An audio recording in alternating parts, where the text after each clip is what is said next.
open heart surgery in New York City. So they've got the street right here, but underneath the street in New York City, there's a whole bunch of pipes and wires. Take a look at this. When they're doing some work, you can see the steam. This comes from district heating. So for a lot of these buildings, they don't have a boiler heating up hot water inside it. There's going to be a boiler in another building turning that water into steam, putting it underground and bringing it to the buildings. You use it for heating, for air conditioning, for hot water.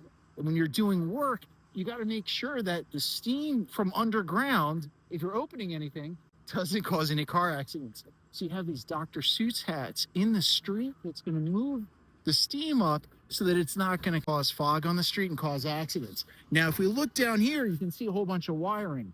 Drinking water and sewer water is going to be underneath all of this stuff.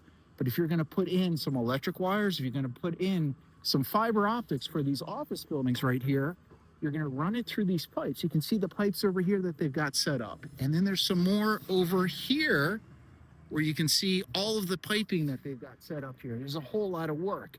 So they've got the sidewalk set up, put down some steel plates to walk on. They're going to do this work. They've got a map. So there's going to be a computer system that tracks where all these wires are. When you dig down, you got to be careful not to hit any of the pipes. As you're digging up all that dirt, they're going to lay down the new pipes, put the soil back, and then pave it over eventually. And in some parts of the city, you can still see the old cobblestones from underneath the street.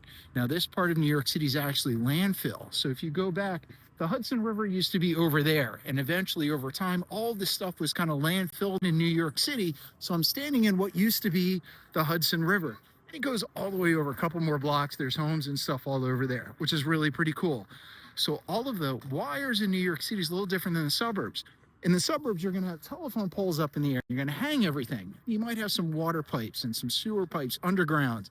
But in New York City, everything is underneath the street, which means that if there's ever a big storm, we don't have a big problem with power lines. You're going to see that the power lines come down. You have a lot of blackouts in the suburbs, but not really in New York City, unless you dig something up and you accidentally hit a pipe.